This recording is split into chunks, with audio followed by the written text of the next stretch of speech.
शनिवार या मंगलवार को इन चीज़ों को अपने घर से निकाल दीजिए, क्योंकि इन चीज़ों का आपके घर में होने से राहु, शनि, केतु तीनों ग्रह एक्टिव होते हैं, जो आपके घर में लंबी बीमारी, आपसी सदस्यों में मनमुटाव की स्थिति बनी रहती है और उन चीज़ों की वजह से ही कोई ना कोई प्रॉब्लम आपके जीवन में बनी रहती है। आपके व्यवसाय में उतार चढ़ाव की स्थिति बनी रहती है, नौकरी में बेवजह की परेशानियां उत्पन्न होना, इन चीज़ों का कनेक्शन कहीं ना कहीं उन चीज़ों से जुड़ा रहता है। और जैसा कि आप सभी को मालूम भी होगा कि जिस घर में राहु एक्टिव होता है उस घर में शुभ और मांगलिक कार्य कभी नहीं होते, और जो होते भी हैं, बनते भी हैं, तो भी बहुत सारे उसमें रुकावटें पहले से ही ज़्यादा बन जाती हैं, उस शुभ और मांगलिक कार्यों को पूरा नहीं होने देती, और शादी विवाह जैसे शुभ और मांगलिक कार्य आपके होने मुश्किल हो जाते हैं।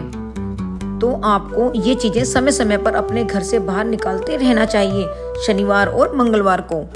जिसमें आप अमावस्या भी ले सकते हैं, यानी कि आप अमावस्या को भी अपने घर से बाहर उन चीज़ों को निकाल सकते हैं।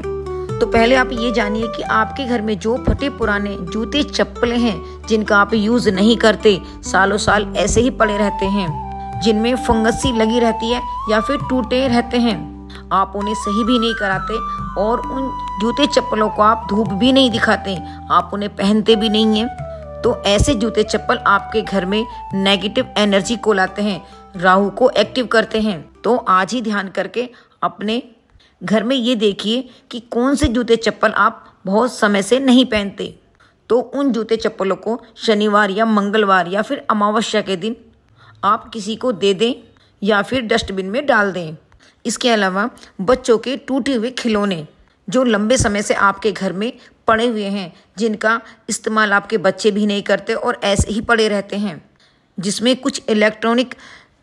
खिलौने भी होते हैं जो खराब हो जाने के बाद या सेल उनका डाउन हो जाने के बाद आप उन्हें ठीक नहीं कराते और वो खिलौने ऐसे ही गंदे या फिर टूटे हुए पड़े रहते हैं आपके घर में इधर उधर, तो उन्हें भी अपने घर से निकाल दीजिए, क्योंकि ये खिलौने ही आपके बच्चे को मानसिक तनाव दे सकते हैं, जिस कारण आपके बच्चे का मन पढ़ाई में नहीं लगेगा, चिड़चिड़ा सा रहेगा, आपकी बातें भी नहीं मानेगा। तो इसलिए टूटे हुए खिलौने, बेकार पड़े हुए खिलौनों को अपने घर से निकाल दीजिए। ये टूटे हुए खिलौने केतु को प्रभावित करती हैं, केतु से बनी हुई समस्याएं कोई ना कोई आपके बच्चे के जीवन में होने लगती हैं। तो फिर इसलिए इन चीज़ों को मंगलवार या शनिवार अपने घर से निकाल दीजिए। इसके अलावा अब जानते हैं वो चीज़ें जो आपके अपने पूजा घर में दिखाई देती हैं, जैसे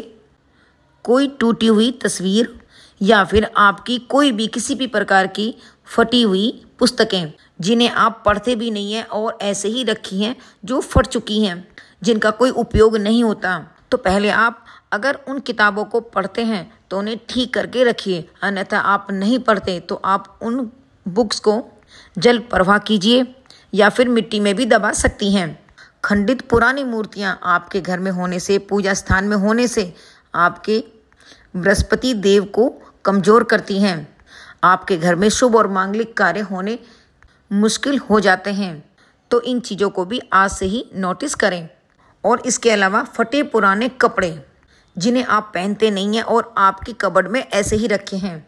तो उन कपड़ों को निकालिए और उन्हें साफ़ कीजिए, धोइए, फिर उनमें थोड़ा सा नमक लगाकर थोड़ा थोड़ा सा हल्का छिड़क दीजिए, फिर धूप में सुखाकर फिर किसी को दे दीजिए, क्योंकि आपके घर में काफ़ी लंबे समय से रखे हुए कपड़े आपके लिए लंबी बीमारी का संकेत होते हैं। या तो आप उन्हें साफ और सही तरीके से पैक करके रखिए, अन्यथा हैंगरों में ऐसे ही लटके ना रहने दें, या फिर उन्हें पहनते रहिए। तो ये छोटी छोटी चीज़ें अगर आप मैनेज करके रखते हैं तो आपके घर में राहु का प्रभाव कम होता है और धीरे धीरे समाप्त ही हो जाता है। तो फिर इन चीज़ों को अपने घर से मंगल या शनिवार को जरूर निकाल दें।